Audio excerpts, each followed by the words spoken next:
Et si un seul homme avait su transformer une simple idée en un empire industriel qui a changé la France à jamais?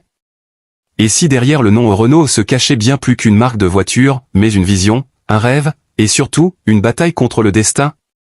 Aujourd'hui, plongeons ensemble dans la vie incroyable de Bernard Renault, un entrepreneur à la fois admiré et controversé, un visionnaire dont l'histoire inspire encore les générations d'aujourd'hui.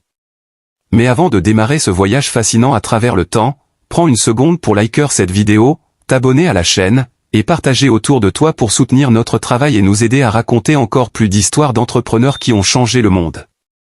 Bernard Renault, ce n'est pas seulement un nom associé à la puissance industrielle. C'est l'histoire d'un homme né dans un monde en mutation, qui a dû se battre contre les doutes, les échecs, et parfois même contre le système lui-même pour imposer sa vision. Un homme qui a su unir l'innovation technologique à une ambition presque démesurée. Mais comme toute grande légende, son parcours n'a pas été sans zone d'ombre, succès flamboyant, erreurs retentissantes, alliances stratégiques et décisions risquées. Alors, qui était vraiment Bernard Renault? Un héros du progrès, ou un homme trop ambitieux? Reste avec moi jusqu'à la fin pour le découvrir. Origine et enfance. Pour comprendre l'homme qu'est devenu Bernard Renault, il faut d'abord retourner là où tout a commencé. Un petit village du nord de la France, au cœur des années 1950. L'époque était rude, la guerre était terminée, mais les cicatrices, elles, restaient visibles. Les familles vivaient modestement, les usines tournaient à plein régime, et les enfants grandissaient dans un monde où chaque franc comptait. C'est dans ce décor que naît Bernard, le troisième enfant d'une famille d'ouvriers. Son père travaillait dans une petite manufacture de pièces mécaniques, un homme silencieux, rigoureux, mais fier de son métier. Sa mère, quant à elle, tenait la maison d'une main ferme et aimante, toujours occupée entre les repas, les lessives et les devoirs des enfants. Dès son plus jeune âge, Bernard montra un esprit curieux et une soif d'apprendre peu commune. Tandis que les autres enfants jouaient dehors, lui préférait démonter les vieux vélos ou réparer les montres cassées que lui apportaient les voisins. On raconte qu'à seulement 10 ans, il avait réussi à faire fonctionner une vieille radio abandonnée, en utilisant des pièces récupérées à la décharge du coin.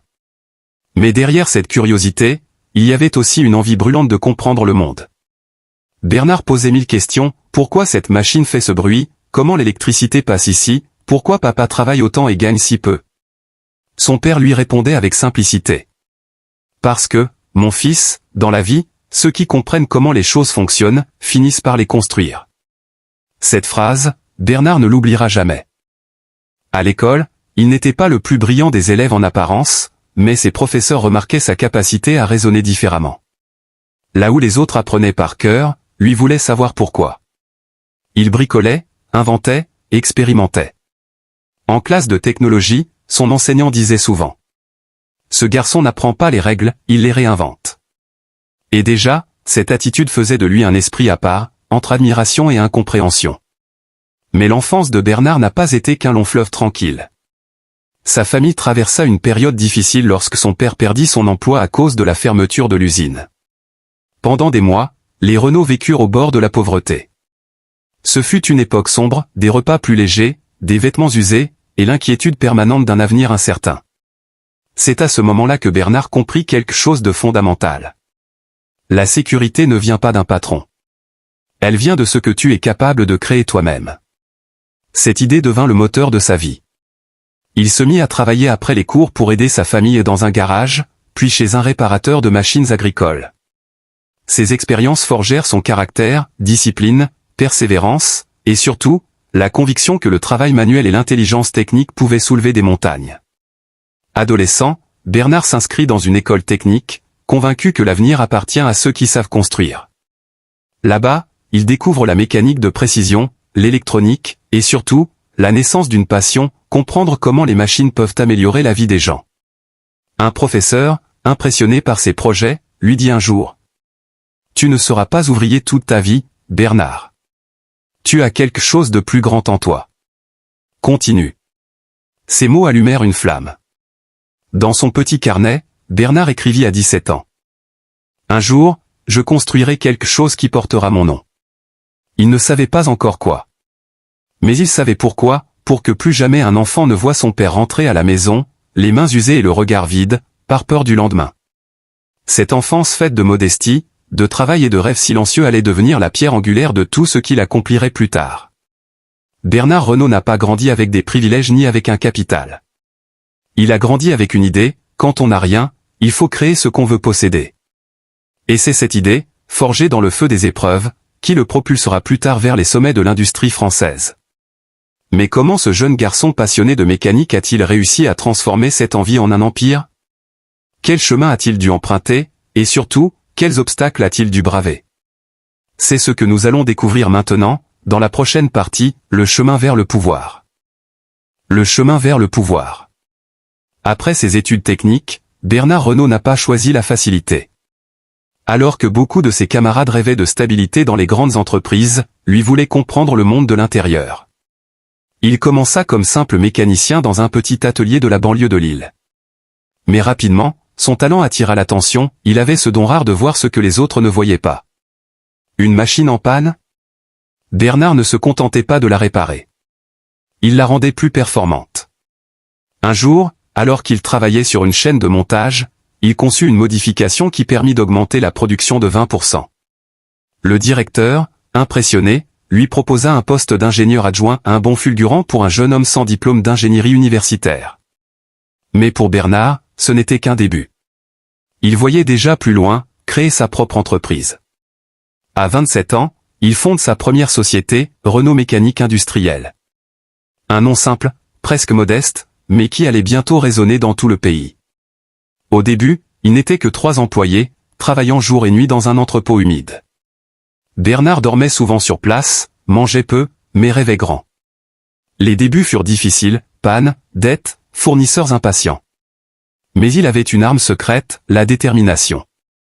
Il croyait fermement que la mécanique pouvait transformer la société, rendre la production plus efficace, et créer des emplois durables.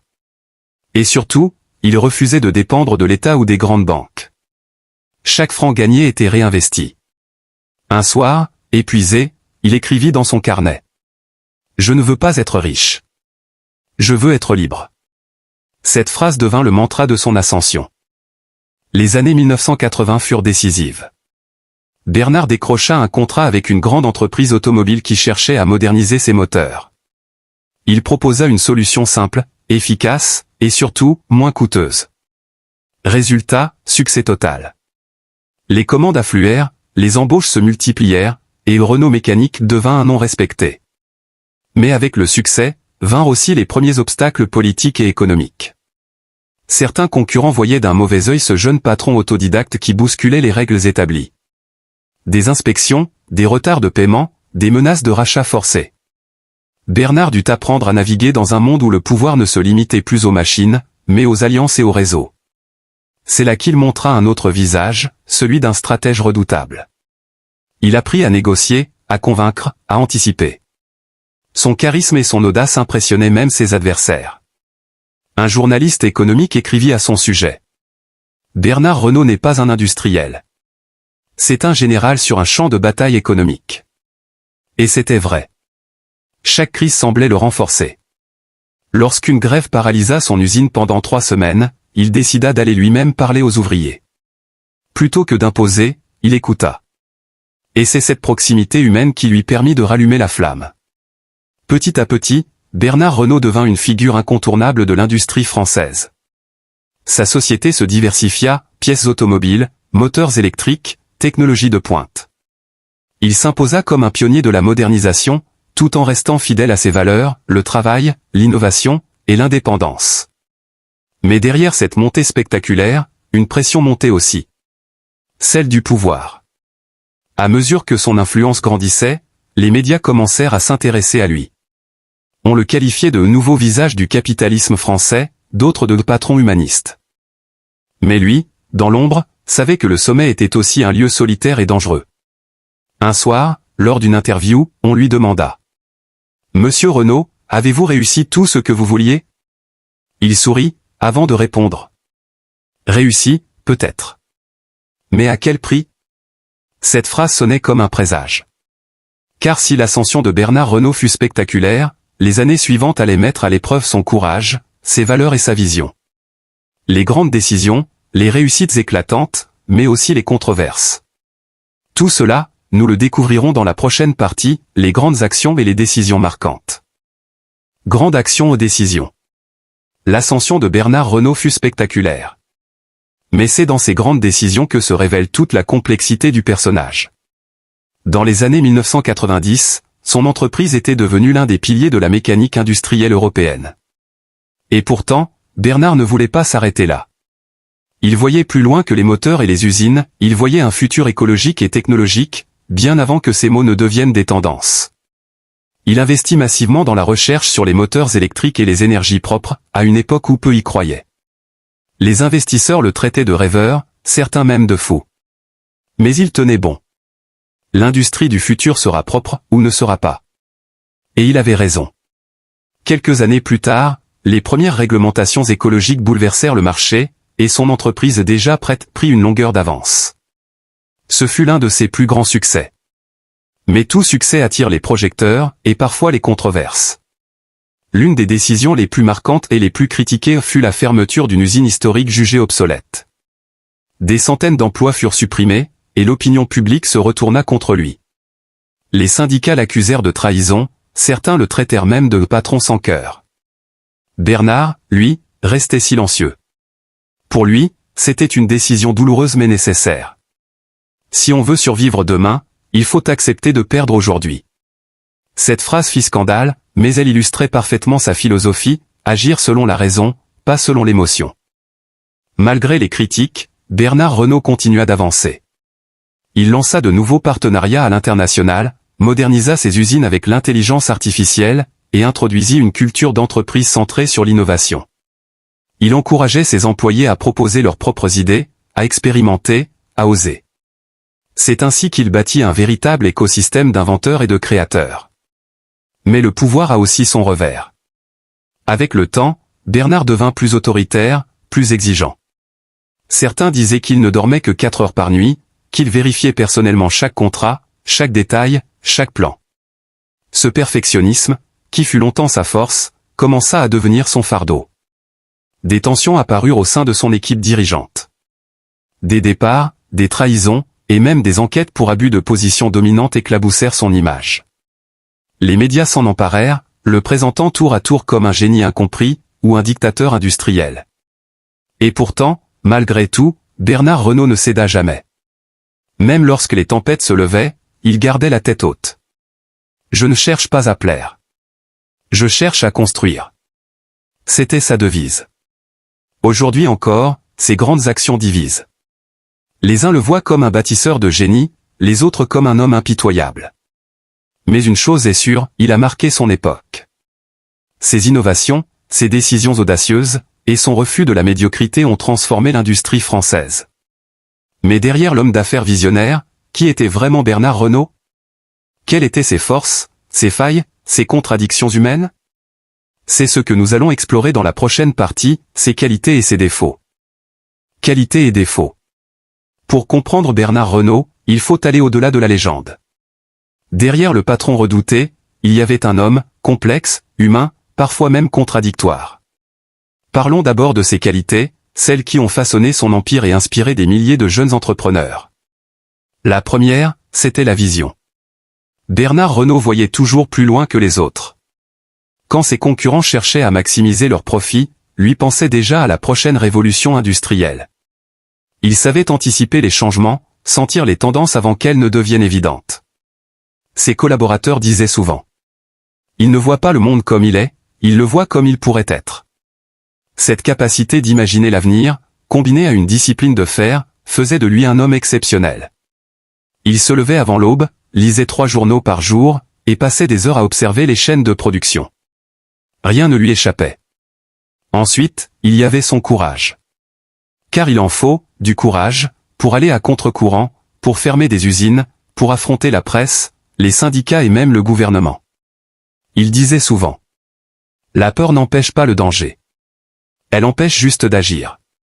Et c'est cette audace qui a fait de lui un visionnaire respecté, capable de transformer l'industrie française. Mais derrière ces qualités brillantes se cachaient aussi des zones d'ombre. Bernard Renault pouvait être impulsif, autoritaire, et parfois, aveuglé par sa propre ambition. Il exigeait la perfection, et ceux qui ne suivaient pas son rythme se retrouvaient vite sur la touche. Certains anciens employés parlaient d'un climat de peur, d'un homme qui ne supportait ni la faiblesse ni la contradiction. Un proche collaborateur dira un jour. Bernard voulait le meilleur, mais il oubliait parfois que le meilleur vient aussi des autres. Cette soif de contrôle le rendait redoutable, mais aussi seul. À force de tout maîtriser, il finit par s'isoler. Les dîners en famille se faisaient rares, les amis se comptaient sur les doigts d'une main, et son bureau devint presque sa seconde maison. Il y avait aussi en lui un orgueil discret mais tenace. Il ne supportait pas l'échec, ni même la critique. Quand un journaliste osa le comparer à d'autres grands patrons, il répondit calmement. « Je ne suis pas un patron. Je suis un constructeur. » Cette phrase, pleine de fierté, résumait bien son caractère. Un mélange de grandeur et de solitude. En vérité, Bernard Renault était un homme de contraste. Dur mais juste, ambitieux mais sincère, puissant mais vulnérable. Son génie tenait à sa capacité de rêver grand. Mais sa tragédie, peut-être, fut de ne jamais apprendre à ralentir. Un homme forgé par la mécanique. Mais consumé par la vitesse de sa propre ambition. Et pourtant, même après sa chute et ses erreurs, son nom continue de briller. Car son héritage ne se mesure pas seulement en machines, en chiffres ou en bâtiments. Il se mesure en idées. Et c'est justement ce que nous allons découvrir dans la dernière partie, son héritage et son influence aujourd'hui. Héritage. Aujourd'hui, des années après son départ, le nom de Bernard Renault continue de résonner dans les couloirs de l'industrie et dans la mémoire de ceux qui l'a inspiré. Son héritage, ce n'est pas seulement une entreprise prospère, c'est une façon de penser, une philosophie du travail et du progrès. Dans chaque innovation, dans chaque moteur plus propre, dans chaque ligne de production automatisée, il y a un peu de son esprit. Bernard Renault croyait que l'humain et la machine pouvaient avancer ensemble, que la technologie devait être au service du bien-être collectif. Et cette idée, longtemps jugée utopique, est devenue aujourd'hui une réalité incontournable. Ses anciens collaborateurs, eux, parlent encore de lui avec émotion. Certains se souviennent de sa rigueur, d'autres de ses colères, mais tous reconnaissent une chose.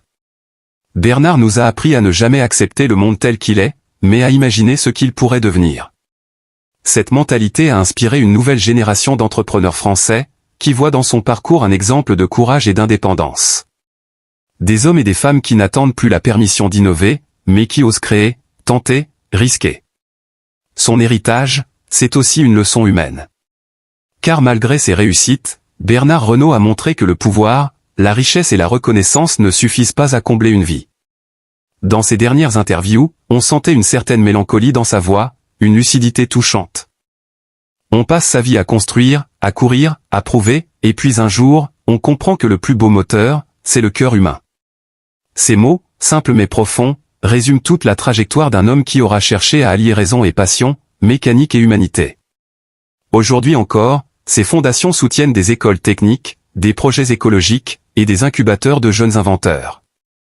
Il voulait que chaque génération ait la chance de créer à son tour, de bâtir quelque chose qui lui ressemble.